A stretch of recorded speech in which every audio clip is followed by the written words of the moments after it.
अखन अहाँ सब सुनि रहल छी मैथिली एक्सप्रेस की शानदार प्रस्तुति।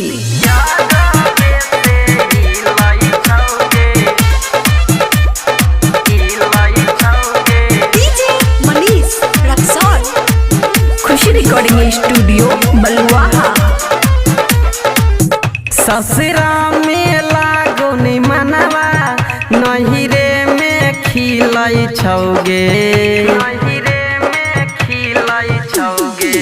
ससुरा में लागो नि मनवा नहिरे में खिलै छौगे। पिया के छोड़ के पलंग यादवे से हिलै छौगे, पिया के छोड़ के पलंग यादवे से हिलै छौगे।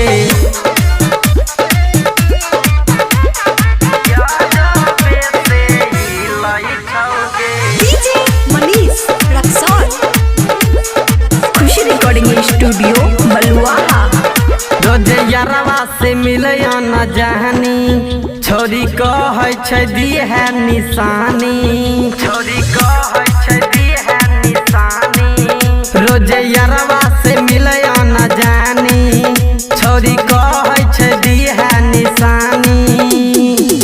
झूठो बने के नखरा यारवे से मिलै छै हो, पिया के छोड़ के पलंग यादवे से हिलै छौगे, पिया के छोड़ के पलंग यादवे से हिलै छौगे।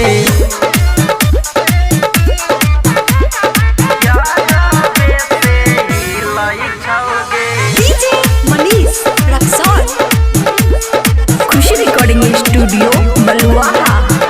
जब भी ससुरा से नहिरा तू अइलही, अपना यारवे से जवानी लुटैलही।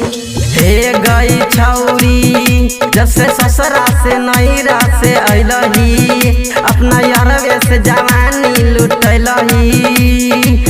मनीष मिसाल सिंगर संतोष के मनवा मिलै छौगे, पिया के छोड़ के पलंग यादवे से हिलै छौगे, पिया के छोड़ के पलंग यादवे से हिलै छौगे। ससुरा में लागो नि मनवा नहिरे में खिलै छौगे, पिया के छोड़ के पलंग यादवे से हिलै छौगे, पिया के छोड़ के पलंग यादवे से हिलै छौगे। खुशी रिकॉर्डिंग स्टूडियो बलुआहा।